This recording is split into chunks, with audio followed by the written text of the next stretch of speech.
Symph 1. Symphony was a smear. It was as if somewhere an angry thumb had ruined an exquisitely drawn charcoal. And she was the disrespectful slight no one had the decency to erase. Beginnings defined by being edgeless, never fully seen, perpetually hard to make out, can make a little one treacherous. Symphony was a treachery. The question is, where did her beginning begin? There is the rumor she was the oft-tongued rotted tooth in the roof of the mouth of a particularly malevolent entity. There is the belief, the cough of an infuriated witch unable to heal herself, lingered in the air for eons, waiting to assault the appropriate host. Then there was the ancient who insisted they were all lies outside a third story he held in his lower back. Good and bad, all phenomena cures. By the time of Symph's birth, the smear had already settled in as a thing that could not be undone. 2. Perse was as good a mother as a 16-year-old savant could be. She was a genius of empathy. It spoke volumes that not a brow was raised, not an eyelash batted, not a single tooth sucked, as she languished in the reprieve granted by the 3-day absence of her 6-year-old daughter. At birth, the complications of their relationship were already at peak. There was never actually a crowning to speak of, and everything that followed this non-event was denouement. Symphony could have easily turned herself and so many things around, but she chose to step through her mother foot and toenail first, ripping all flesh to shreds. By the 3rd birthday, Perse was the mother of a child already on her 4th set of teeth. By the 6th, she was that of an accomplished murderess of sorts, who could snatch the breath out of grown men and crush the psyches and still malleable skulls of children slightly taller than her. Nobody died. They just wished they had. Reigns of terror are hard to prove when there are no bodies to count. 3. It was raining.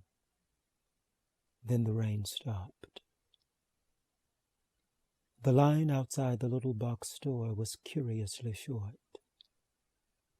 Mumbling derisive thoughts on her way to slice the backs of the knees of an old chica, too preoccupied with her imminent death to intuit she was about to get jacked. Jacked for candy and cash and bullshit by some blurred stain of a little girl. Then boom.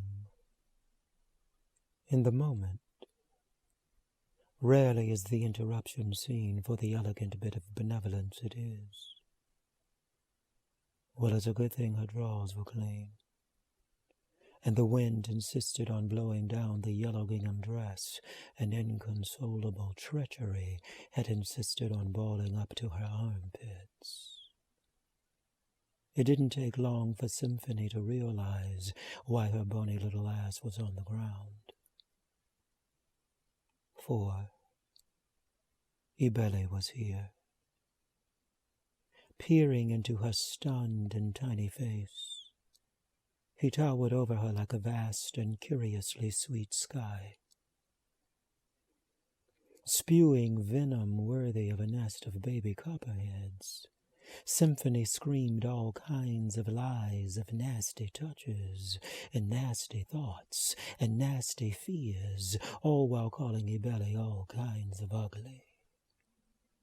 That he chuckled and concurred with what she could imagine of his visage infuriated her even more.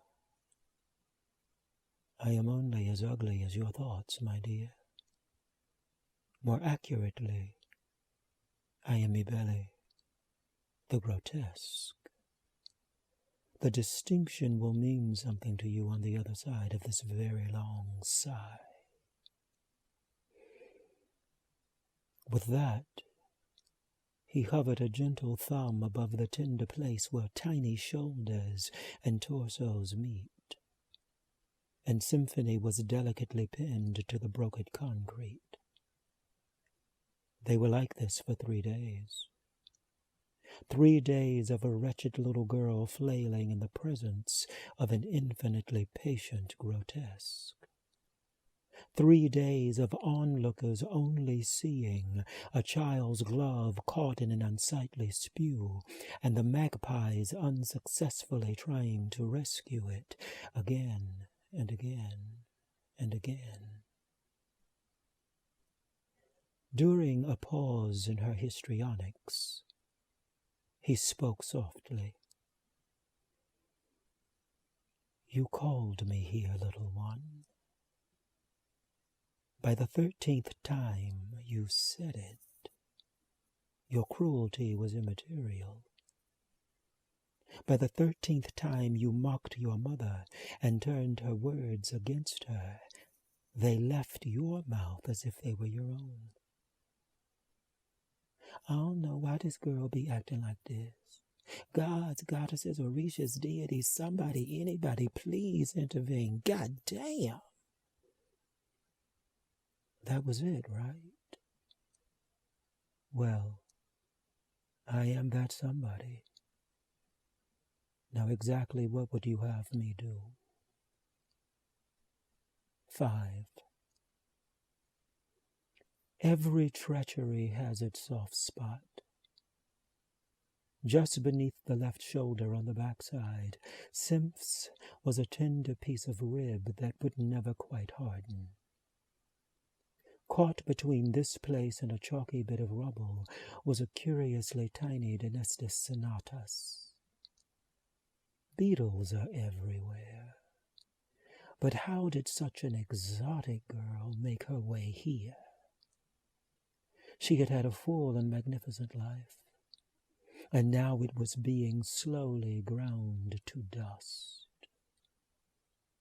With each gasp, Symphony felt every bit of her pain, every bit of loss. Day 3 arrived, and there were no struggles left to have. 6. Fini. Ibeli tilted his large head to the side and asked, How do you feel, little one? I feel things I have never felt before. Devastated, exhausted, tender. Symphony responded. Good. My work is done, he cooed. Now go home to your mama and hover in the shadows till the salt clears from her eyes. The tears have been brutal. You'll feel all that too.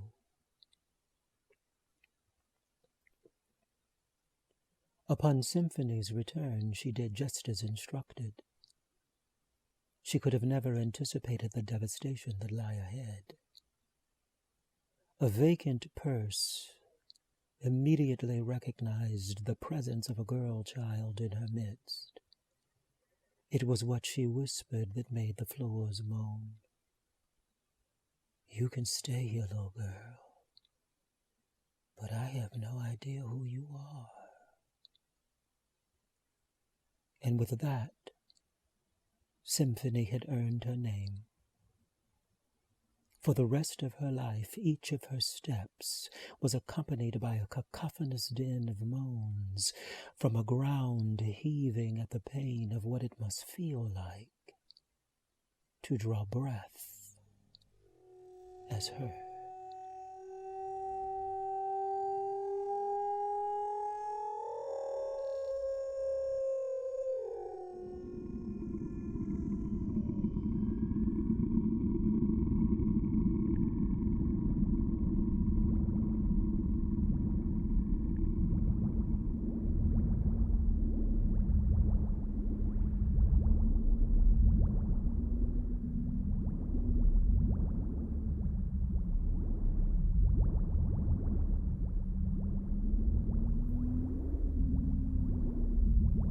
Caught between this place and a chalky bit of rubble was a curiously tiny Denistis Atanus.